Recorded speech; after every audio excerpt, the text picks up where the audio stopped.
Hello friends, फिर से स्वागत करती हूँ मेरी चैनल पे। आज हम बनाएंगे कुछ चटपटा और कुरकुरा जो सभी को पसंद आने वाला है, बच्चों से लेके बड़ों तक। और घर पे पार्टी हो या कोई गेस्ट आने वाले हो तब ये रेसिपी जरूर ट्राई करना। ये रेसिपी हम आलू पनीर में से बनाने वाले हैं, आपको जरूर पसंद आएगी, इसीलिए वीडियो में एंड तक बने रहना।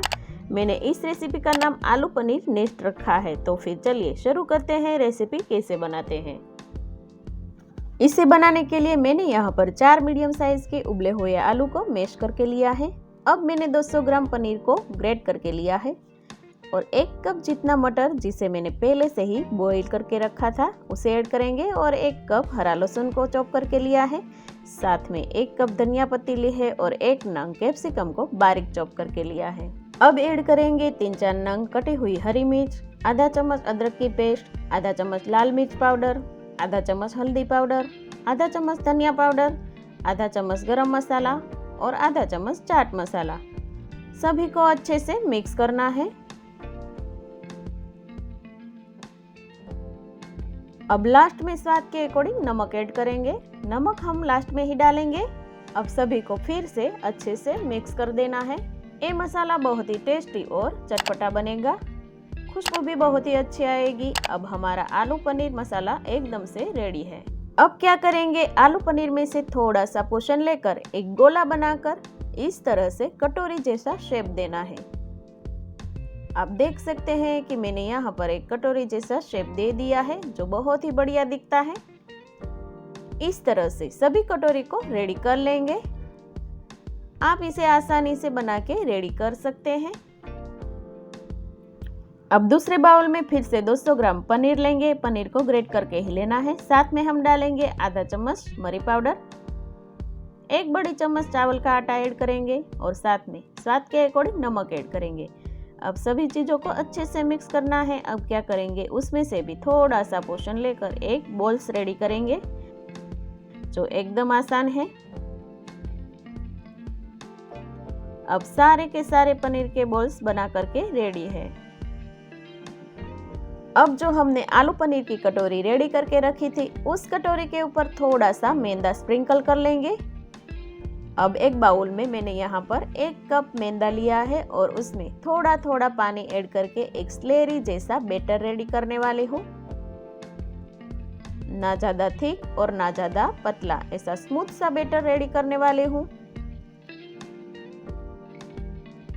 आप देख सकते हैं कि इस तरह सा स्मूथ सा बैटर रेडी हुआ है। अब कटोरी को उठाकर बैटर में अच्छे से चारों तरफ से डिप कर लेंगे। अब उसे निकालकर यहाँ पर मैंने वर्मिसेली सेव ली है जो मार्केट में इजीली मिल जाती है, उससे अच्छे से कोटिंग कर लेंगे। आपको चारों तरफ से अच्छे से कोटिंग कर लेना है। इससे क्या होगा कि फ्राई करते समय एकदम क्रिस्पी बनेगा। ये देखिए, कटोरी को अच्छे से सेव से कोटिंग कर लिया है। अब रख देते हैं उसे एक प्लेट में। इस तरह बाकी के कटोरी को भी रेडी कर लेंगे। देखो फ्रेंड्स, ये आलू पनीर की कटोरी एकदम से नेस्ट की तरह दिख रही है। अब आलू पनीर की कटोरी भी रेडी है और पनीर के बॉल्स भी रेडी है। तो मैंने यहाँ पर गैस पर तेल गर्म होने के लिए रख दिया था। अब पहले मैं पनीर के बनाए गए बॉल्स को मीडियम फ्लेम पर ही फ्राई कर लेती हूँ। सारे के सारे बॉल्स एक ही टाइम में फ्राई हो जाएंगे।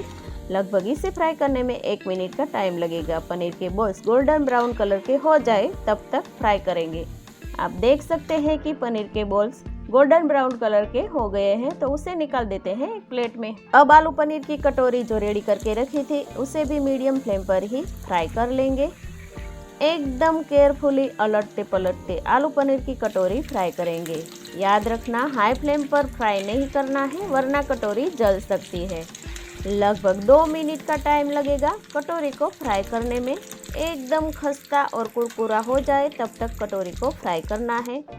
अब आलू पनीर की कटोरी अच्छे से फ्राई हो गए हैं और हल्का सा गोल्डन ब्राउन कलर भी आ गया है। तो उसे एक एक करके कटोरी को निकाल देते हैं एक प्लेट में।